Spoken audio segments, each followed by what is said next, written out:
গভীর মনোযোগ বন্ধু, তাহলে বোঝা গেল মাদারজাত ওলি আল্লাহর নিদর্শন। সারাদিন উনি রোজা রাখছে, দুনিয়াতে একটা সন্তান আইসা রোজা রাখতে পারে না, কিন্তু আমার গাউসে পাক 30টা রোজা রাখছে। মাগরিবের সময় মায়ের স্তনের দুধ পান করেছে। উনি হইল মাদারজাত ওলি আল্লাহ। এই দুনিয়াতে আমার গাউসে পাক আসছি, আসার পর অনেক অলৌকিক ঘটনা দেখাইছে রে বাবা। একদিন আস্তে আস্তে গাউসে পাকের বয়স কিন্তু বেড়ে যাচ্ছে। হঠাৎ উনি মোনার যখন মক্তবের বয়স হয়ে গেছে, আম্মা ডাইকা বলে, আব্দুল কাদের, ও আব্দুল কাদের, মক্তবে যাওয়ার জন্য প্রস্তুতি নাও। আল্লাহর কালাম তেলাওয়াত করতে হবে, পবিত্র কালামুল্লাহ শরীফ তোমাকে পাঠ করতে হবে। আব্দুল কাদের জিলানী মক্তবে যাওয়ার জন্য প্রস্তুতি নিতেছে। ওই দিক দিয়ে আমার আল্লাহ ডাইকা বলে, ফেরেশতারা রে, আমার আব্দুল কাদের জিলানী মক্তবের মধ্যে যাইবে আমি আল্লাহর কালামুল্লাহ শরীফ তেলাওয়াত করার জন্য। হ্যাঁ ফেরেশতারা, আমার গাউসে পাক মক্তবের মধ্যে যাইবে। আমার গাউসে পাক কেন একা একা মক্তবের মধ্যে যাইবে? তোমরা আমার গাউসে পাককে রিসিভ কইরা মক্তবের ভিতরে ঢুকাইয়া দিয়ে আসো, যেই কারের মধ্যে কোরআন তেলাওয়াত হয়। আল্লাহ রাব্বুল আলামিনের পড়া, আল্লাহ রাব্বুল আলামিনের আদেশ ক্রমে ফেরেশতারা গাউসে পাকের বাড়ির মধ্যে চলে আসে। আমার গাউসে পাককে লইয়া লইয়া মক্তবের দিকে রওনা দিয়েছে। মক্তবের দরজার সামনে গিয়ে গাউসে পাক দাঁড়াইয়া গেছে। ফেরেশতারা তাকাইয়া দেখে, আমার গাউসে পাক তাকাইয়া দেখে, গাউসে পাক ভিতরের মধ্যে গিয়ে বসার মতো কোনো জায়গা নাই, বসার কোনো সিট নাই, ছাত্র ভরপুর একেবারে মক্তবের ভিতরটা। গাউসে পাক দাঁড়াইয়া রইছে। এই মুহূর্তের মধ্যে আল্লাহর একজন ফেরেশতা ডাইকা বলতেছেন, কি জন্য আল্লাহ ওই ফেরেশতাদেরকে পাঠাইছে? এই জন্যই আল্লাহ ওই ফেরেশতাদেরকে পাঠাইছে গাউসে পাকের সম্মানটা দুনিয়ার মানুষকে জানানোর জন্য। আল্লাহু আকবার। গাউসে পাক দরজার মধ্যে দাঁড়িয়ে রয়েছে। যখন দেখতেছে জায়গা নাই, বসার মতো কোনো সিট নাই, এই মুহূর্তের মধ্যে একজন ফেরেশতা ডাইকা বলতেছেন, তাফাসসাহু লিওয়ালিল্লাহ, আল্লাহর ওলি আসছে, ওনার জন্য বসার ব্যবস্থা কইরা দাও।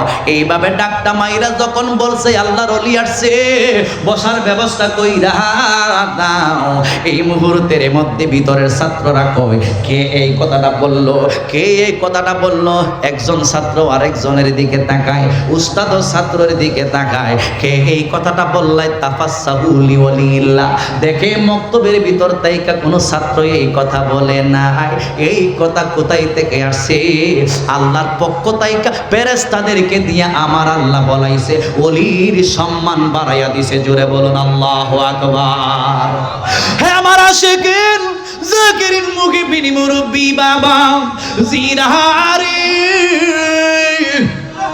যখন ডাক দিছে তাফাসসাহু লিওয়ালিল্লাহ, আল্লাহর ওলি আসছে, বসার ব্যবস্থা কইরা দাও। সামনের একজন মানুষের বসার ব্যবস্থা কইরা দিয়া ছাত্ররা একটা সাইডের মধ্যে চলে গিয়েছে। আমার গাউসে পাক ওই জায়গার মধ্যে বৈশা গেছে। এবার উস্তাদে আইসা ডাইকা বলেন, নাম কি? কই আমার নাম আব্দুল কাদের। ও আব্দুল কাদের, আজকে তো তুমি প্রথম এই মক্তবের ভিতরে ঢুইকা গেছো, এখন তোমাকে আমি তেলাওয়াত করার মশকের আগে আউযুবিল্লাহর সবক দিতে চাই। ডাইকা বলে, হুজুর আউযুবিল্লাহর সবক দিন। এবার উস্তাদে কয়, আউযু বিল্লাহি মিনাশ শাইতানির রাজিম, বিতাড়িত শয়তান হতে আল্লাহর কাছে পানা চাই। আমরা যখন কোরআন তেলাওয়াত শুরু করব, প্রথম আমরা কিন্তু এইটা পড়তে হবে, কারণ কোরআন তেলাওয়াতের সময় ওই শয়তানে কিন্তু আপনাকে আমাকে ওয়াসওয়াসা দেয়। কথা বলুন ঠিক না বেঠিক? আমার গাউসে পাক শুরু করছে, আউযু বিল্লাহি মিনাশ শাইতানির, আমরা পড়িনি, পড়ার দরকার আছে কিনা নাই? গাউসে পাক পড়তেছে, আউযু বিল্লাহি মিনাশ শাইতানির রাজিম, বিসমিল্লাহির রহমানির রহিম, আলহামদুলিল্লাহি রাব্বিল আলামিন, আর রহমানির রহিম, মালিকি ইয়াউমিদ্দিন, ইয়াকা না'বুদু ওয়া ইয়াকা নাস্তাঈন, ইহদিনাস সিরাতাল মুস্তাকিম, সিরাতাল্লাযীনা আন'আমতা আলাইহিম, গায়রিল মাগদুবি আলাইহিম ওয়ালাদ-দাল্লিন।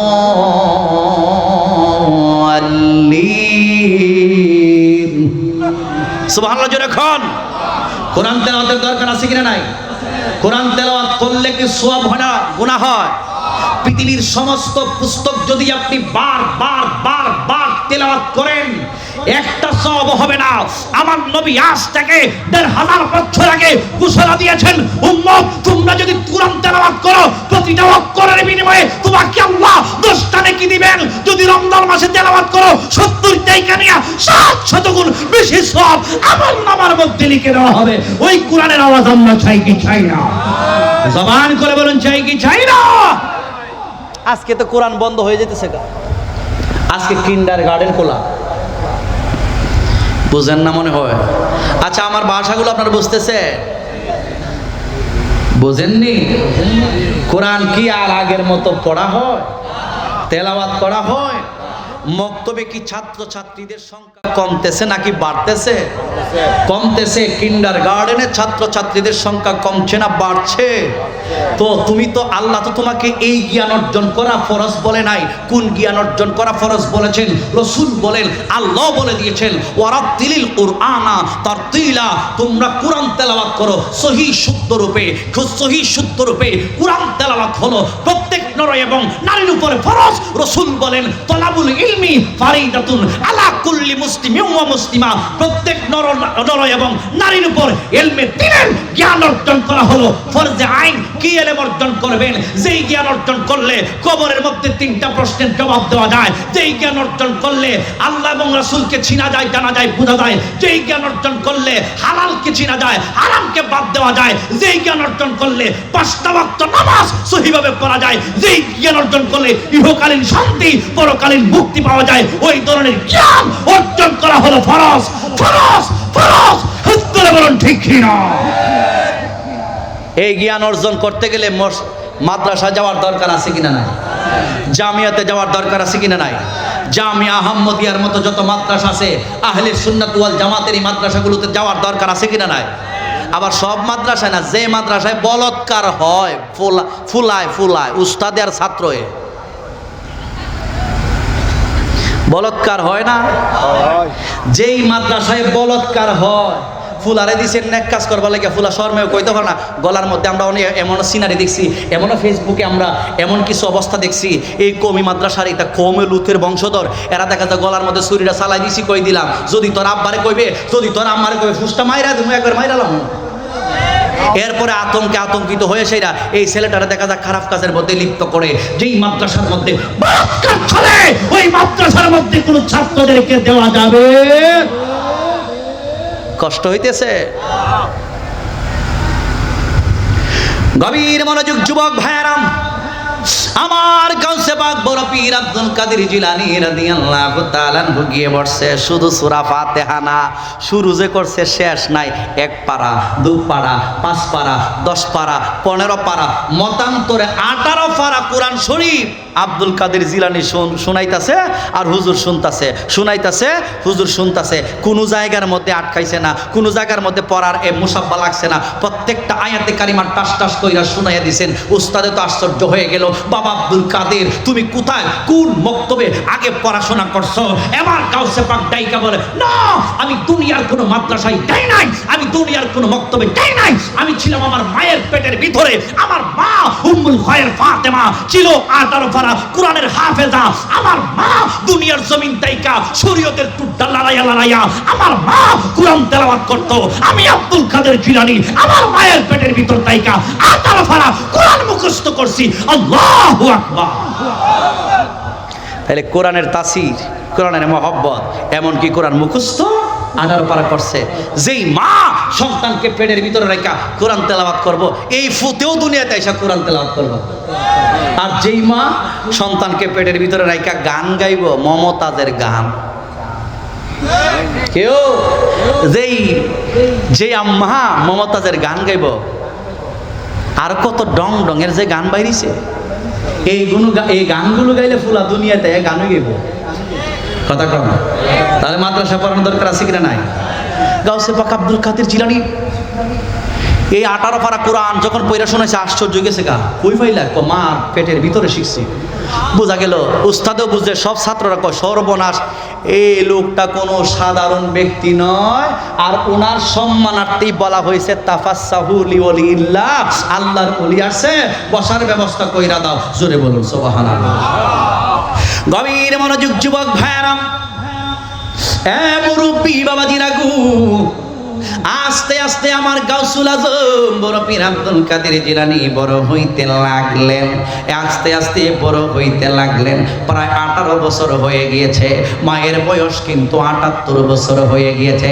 এর আগে বাবা কিন্তু দুনিয়ার জমিন থেকে বিদায় হয়ে গেছে। আবু সালেহ মুসা জঙ্গি দুনিয়ার জমিন থেকে বিদায় হয়ে গেছে।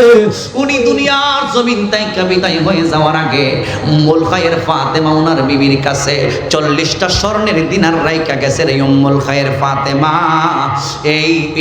এই স্বর্ণ মুদ্রাগুলো আমি তোমার জন্য রেখে গেলাম। আমার সন্তানের এলমে দ্বীনের কাজের জন্য এই স্বর্ণ মুদ্রাগুলো ব্যবহার করবা। উম্মুল খায়ের ফাতেমার কাছে 40টা দিনার রাইকা গিয়েছেন। গাউসে পাকের আব্বা দুনিয়ার জমিন থেকে বিদায় হয়ে গিয়েছেন। গাউসে পাকের বয়স 18 বছর হয়ে গেছে। গাউসে পাকের আব্বা দুনিয়াতে নাই। সংসারের ছেলে হিসেবে পুরা পরিবারের দায়িত্ব পইরা গেছে আব্দুল কাদের জিলানীর কাঁধের উপরে। এবার আমার গাউসে পাক বড় পীর আব্দুল কাদের জিলানী রাদিয়াল্লাহু তাআলা কি করলেন সইনা নেন। একদিন যখন সংসারের চাপে উনি ওনার গরু গাভীগুলো রাস্তা দিয়ে হাইটা হাইটা নিয়ে যাইতেছেন, আমার গাউসে পাক পিছনে পিছনে যায়, গরুগুলো সামনের দিকে যায়। আব্দুল কাদের জিলানী গরুগুলোকে লইয়া সামনের দিকে যাইতেছে। যাইতে যাইতে কিছু দূর সামনে যখন গেছে গো,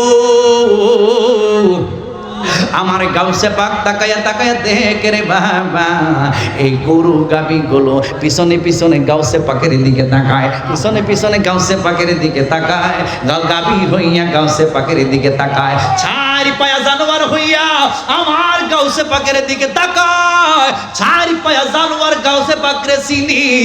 দুই টেঙ্গা কিছু বিয়াদবে রাসূল আছে, দুশমনে রাসূল আছে, দুশমনে ওলি আছে, তারা গাউসে পাককে চিনে না, তারা মাইনুদ্দিনকে চিনে না, তারা বাইজিদ বুস্তামিরে চিনে না, তারা আমানত শাহরে চিনে না, তারা তাহের শাহ হুজুর কেবলাকে চিনে না, তারা দেখা যায় তৈয়ব শাহ হুজুরকে চিনে নাই। এই জন্য তাদের বিরুদ্ধে আঙ্গুল তুইলা কথা কয়। যুবক ভাই, আমার গাউসে পাকের দিকে পিছনে পিছনে তাকায়, তাকায়া তাকায়া আজকের এই মাহফিলের কাজা মোহাম্মদ ইসমাইল হুসাইন আল কাদরি হুজুর কেবলারে তারা চিনে না। না চিনার কারণে ওলি আল্লাহদের বিরুদ্ধে কথা বলে। গাউসে পাক বড় পীর আব্দুল কাদের জিলানী দেখতেছেন গরুগুলো কেন তাকাইতেছে, এইভাবে তাকাইতেছে। এবার শুধু তাকাই না রে বাবা, তাকায়া তাকায়া গরুগুলো ডাইকা বলে, ইয়া আব্দুল কাদির মালি হাজা খুলিকতা ওয়ালা বিহাজা উমিরতা। ও গাউসে পাক আব্দুল কাদির, আল্লাহ রাব্বুল আলামিন আপনাকে এই কাজের জন্য সৃষ্টি করেন নাই এবং আমার আল্লাহ এই কাজগুলো করার আদেশ আপনাকে করেন নাই। জোরে জোরে বলুন আল্লাহু আকবার।